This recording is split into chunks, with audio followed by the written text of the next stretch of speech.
Hello everyone and welcome to episode 3 of the TEW9 Road to Glory save here in the C-verse as far as with the owner edition, if you will, of the Road to Glory. As with this night, as far as for Sin, we're going to try and see how one night of taping does instead of having back-to-back nights, since it's kind of a little wonky with, as far as the attendance and whatnot.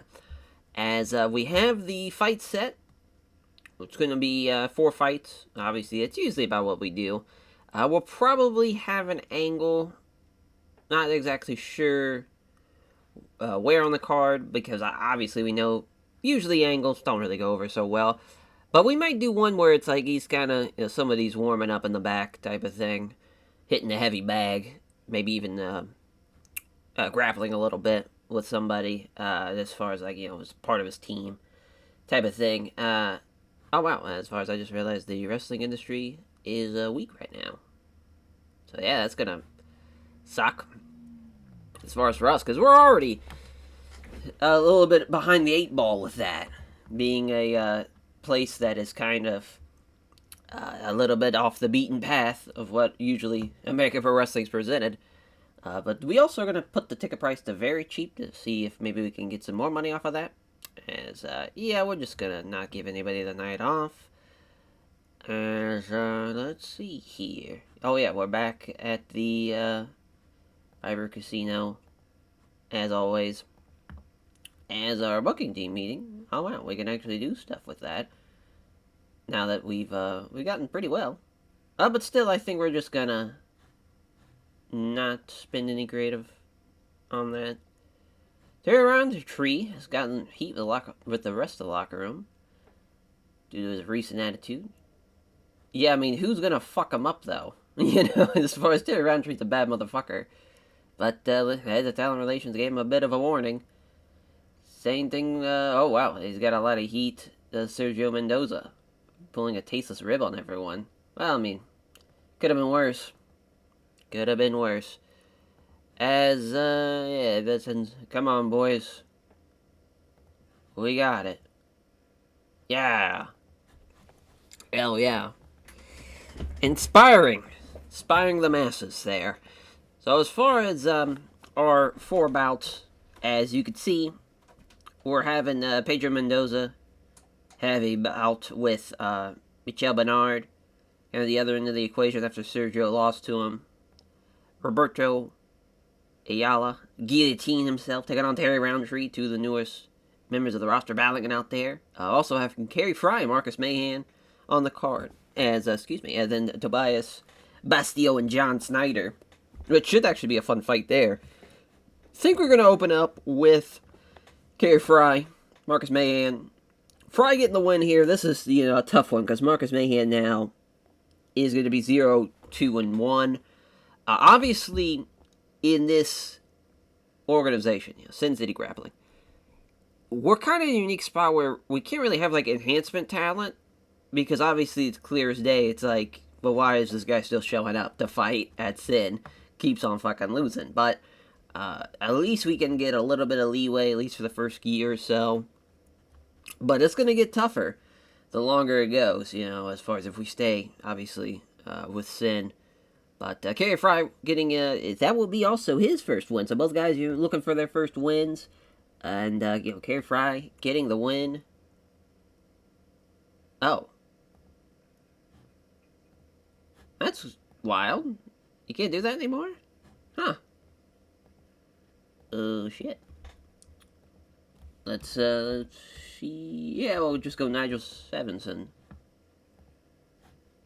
Let's have Nigel, yeah, might as well. Nigel's, I mean, he's one of the older guys we have on the roster anyways.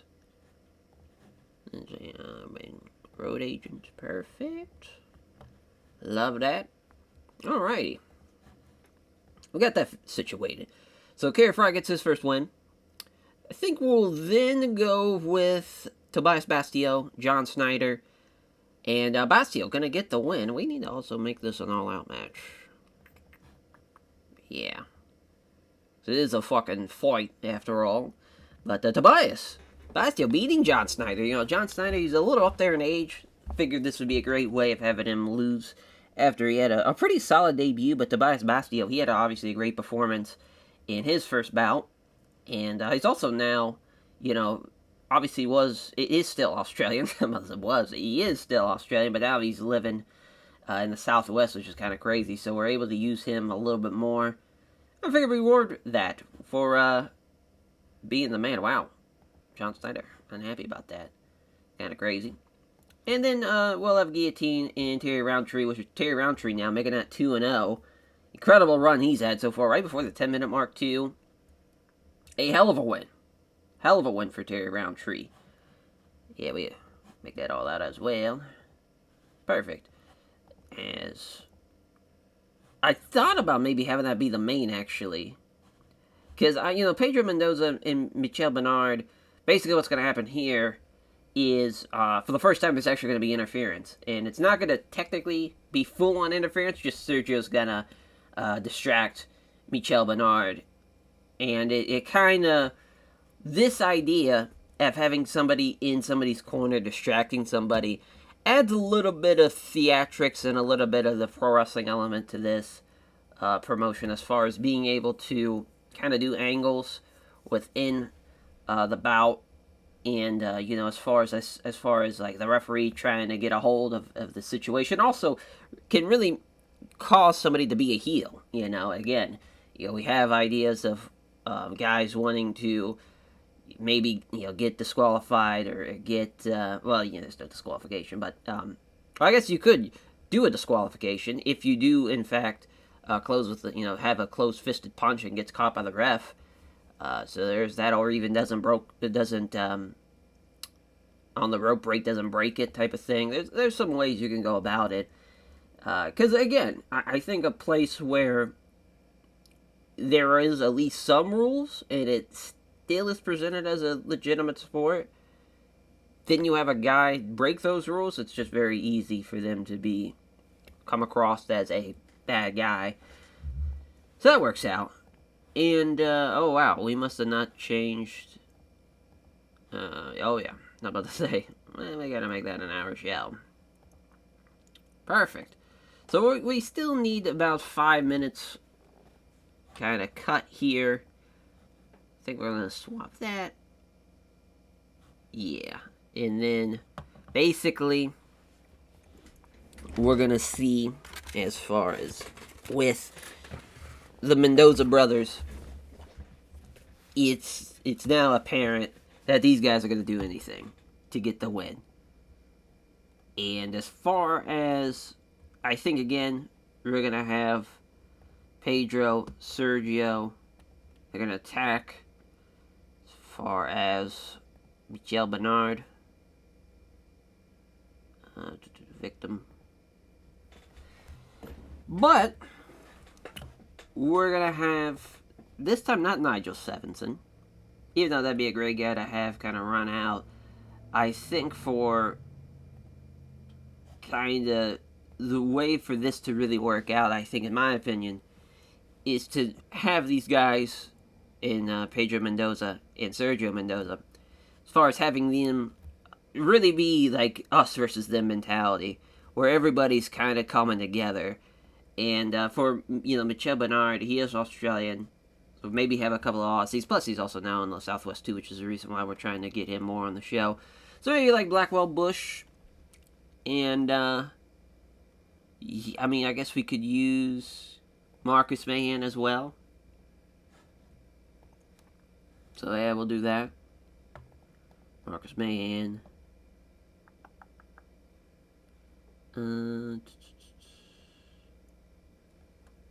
Let's see. I'm trying to think if it should be like a cameo.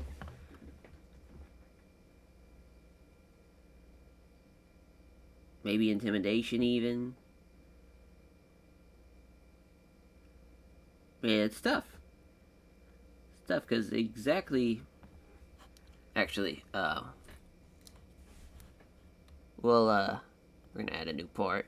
We'll just have that be part 1. So part 1 is gonna be we'll just put 2-on-1 attack from the Mendoza Brothers. Got.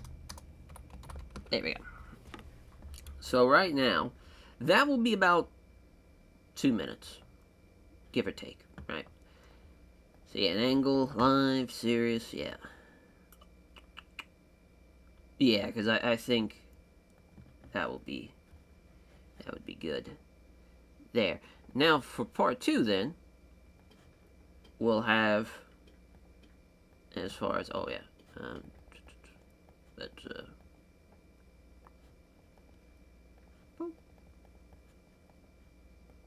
there we go.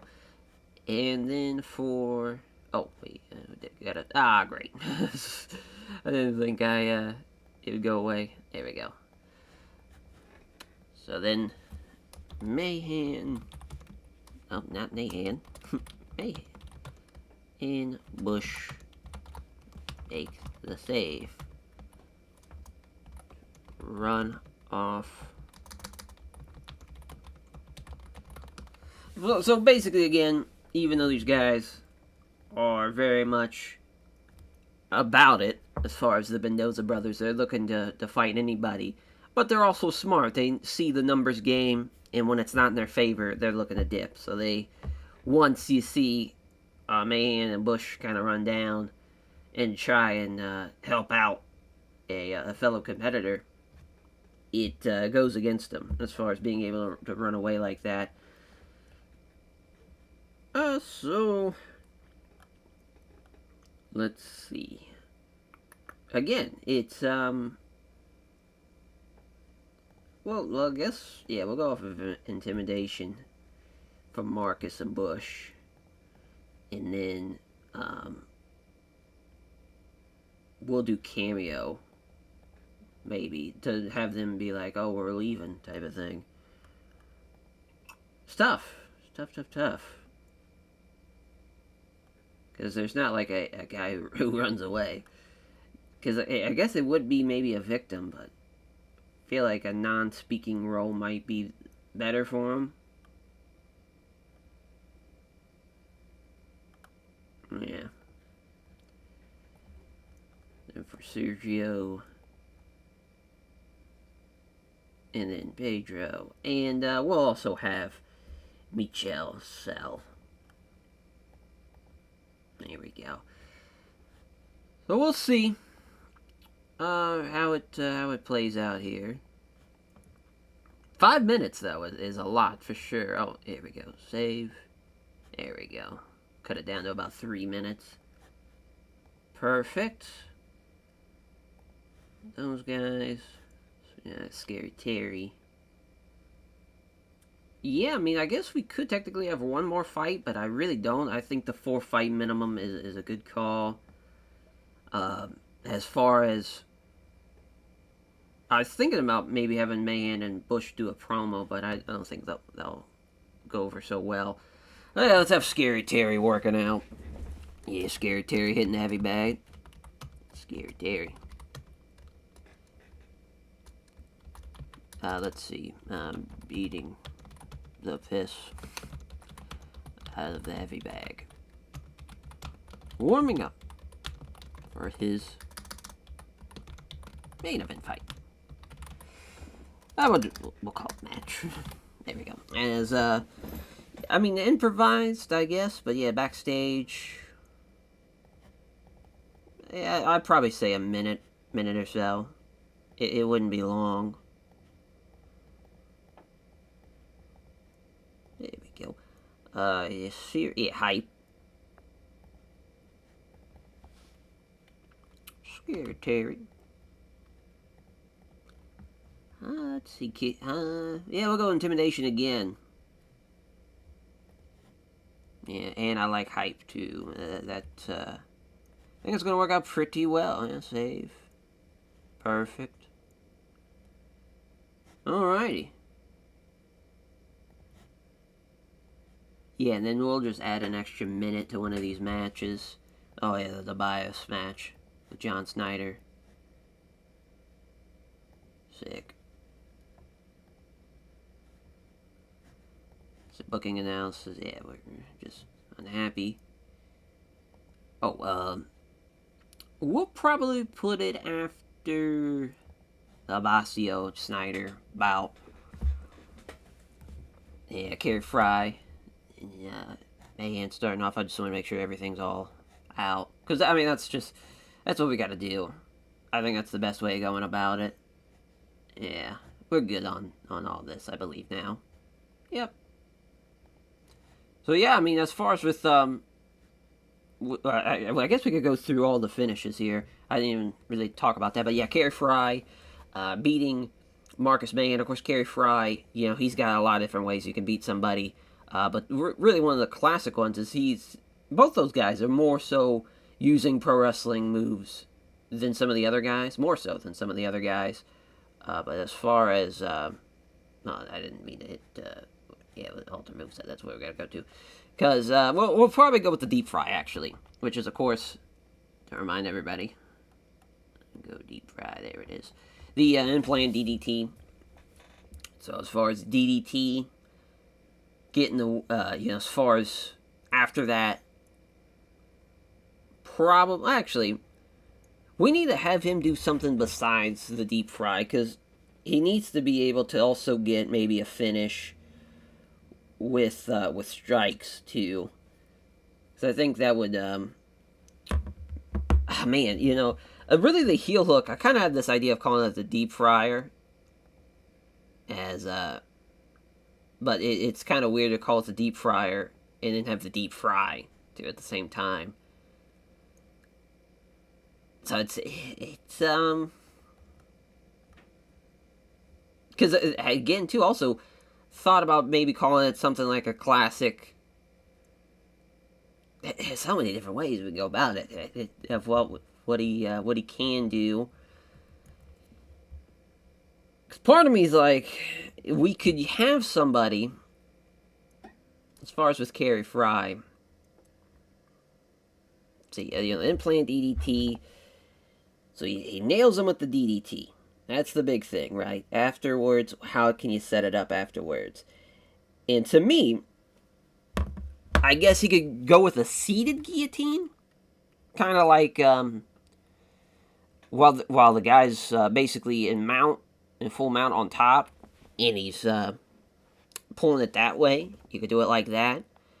As far as, because we have some guillotines, but really it's when like when Sergio's on his back, not necessarily when somebody's in mount on the ground and is pulling them up that way. So we could do that.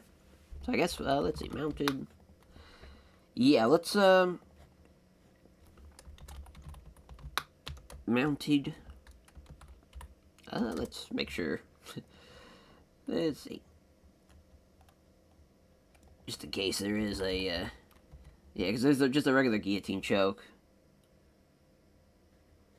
Yeah, let's all right, mounted guillotine choke it is. Yeah, we'll just copy over the guillotine choke. Perfect. Mounted. Oh yeah, no on all those. Perfect. So yeah, I think having that as a secondary finish, I think that's a good call, especially to float it over from an implant DDT too. I think that's a cool idea. So yeah, we'll go with that. For Tobias Bastio, he's just going to get, as far as for him, beating John Snyder, he will be using, as far as, I don't want to go with the guillotine again, I will probably actually just go with the triangle choke. Because, yeah, John Snyder, he has, as far as the stretch muffler and the counter-strike arm lock. So what could happen is with John countering a palm strike, grabs his arm and, wrist, basically grabs the wrist, tries to roll it over. However, we see Tobias has been studying just that one fight with Snyder, pulls down into guard, and even though he's on his back, he still is able to have the arm while he's, pulled him down in the guard, sucked him in the guard, locks in the triangle, and, Snyder, we could even maybe have him try and powerbomb his way out of it, and he just, ends up getting caught and he's got a tap. So I kind of like that finish too. Again, we already talked about the Mendoza finish, because really with that, the counter, or the distraction rather, we could have Pedro, I wouldn't say finish him with a Stockton slap, but maybe at least do a Stockton slap, and then into the Stockton chop, and then the middle rope Stockton stomp. Because, yeah, the Stockton shock, of course, is the, as far as the double under face buster. So it's basically just 3 moves back to back to back like that. I think that's a great finish for that matchup. And then for Scary Terry and Roberto, I like the idea of Roberto going for a guillotine, but when he pulls it, Terry Roundtree is able to get his head out of it and escape, and then also move into mount and just rain down on him. Fuck him up with strikes, palm strikes and mount, and gets the win that way. So I just think that's all the finishes. Just wanted to cover that before we start the fights. It's 52 for the opener, though. KFry getting the win with the heel hook. 48s for both guys, even though we just talked about what his finish would have been in this fight. But that's alright. Both guys 48s. Could have went either way there. 52 to start it off is not too bad. Another 52. As we have Tobias Bastio and John Snyder. As Bastio with the guillotine. Which, again, would have been a triangle choke. But again, both guys 49s. And another 52. Oh, wow. Actually, the Scary Terry angle actually did pretty well. Him warming up backstage, hitting the heavy bag. Looking sharp. He's looking like a real threat. For sure. There's a 58 for the Pedro Mendoza-Michel Bernard fight. As far as, again, Pedro would not have won with a submission. He would have won like we talked about. Actually, Michel Bernard actually outperformed him. I didn't expect that at all. So, again, Michel, even though he's not won yet, him losing because of interference, I think, actually, yeah, he should have one win. Looks like it's at it. I thought we changed his shit to where it's... Alright, it is what it is. Because, yeah, he now would have still... He'd be, should be 1-2 and 1 now. But it is what it is. We'll fix that. As far as, obviously, with the new records. But, Pedro Mendoza is now 2-0, though. Nonetheless. Boy, the angle did not go over well at all. At least the first part did. The second part, though, not so much. Overall, a 19. Pretty brutal. We always are going to have a shit angle. It just is what it is. But a 54, though, for Roberto Ayala and Terry Roundtree. Scary Terry getting the win. Again, not the way we would have had him finish this one. Have him win with some fucking grounded palm strikes. Mounted palm strikes is a pretty brutal way of going about it. He would have won by KO. I guess we should have just had him win by KO. That would have probably made the most sense. But that's the main event. Not a bad card at all. Again, 53. Hey, we had a wide selection of angles, which is weird that was what they, brought up as far as from that perspective. Pedro Mendoza and Michel Bernard, that was the best thing on the card, so I guess we could have that be on last. But I just figured not having this angle close out the show was the better call. So KFry and Mayan, they did well. Listen, this style, we have a roster that fits it, and we're having good bouts because of that.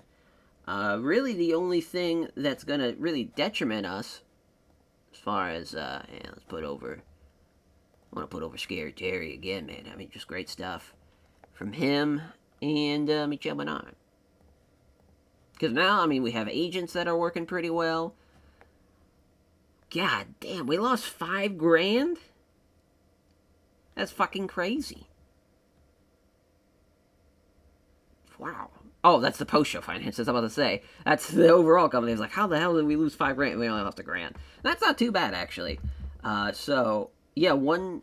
night, losing about, $1,000, give or take. The merchandise does okay. The ticket sales don't cover the show cost. That would have been nice, but we're still paying about $1,000, which is actually not too bad, because we only paid $600 in bonus and perks, but again, just paying for people's travels is really fucking us here. Oh, well. So, yeah, it was So if we know at least one show is not enough to gain popularity. So at least we know that much. I'm glad we went with 2, so it could be off of 2 shows, gets 1 point. I like that idea. I like that idea a lot.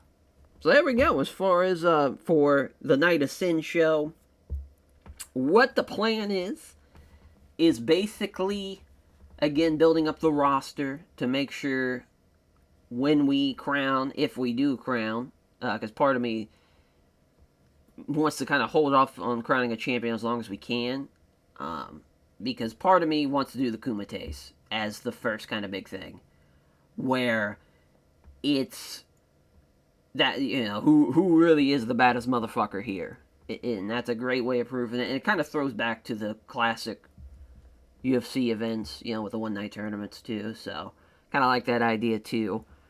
But that's the plan. That is the plan, at least. And you can do a Kumite like over 3 days too, so that would help us out a lot.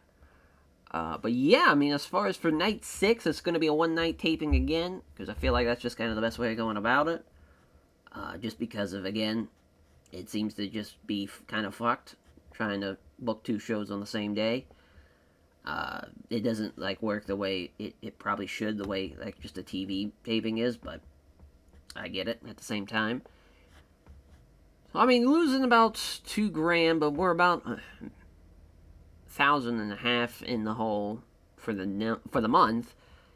Don't think we're gonna add anything else as far as money wise. So another obviously month in the red. We're gonna have that. Until we turn the corner. It's gonna be like that. But yeah, a weak wrestling industry too is not gonna help us a lot either. Gonna be tough. Gonna be tough out there. Now John Snyder's pissed too. Didn't even think about that.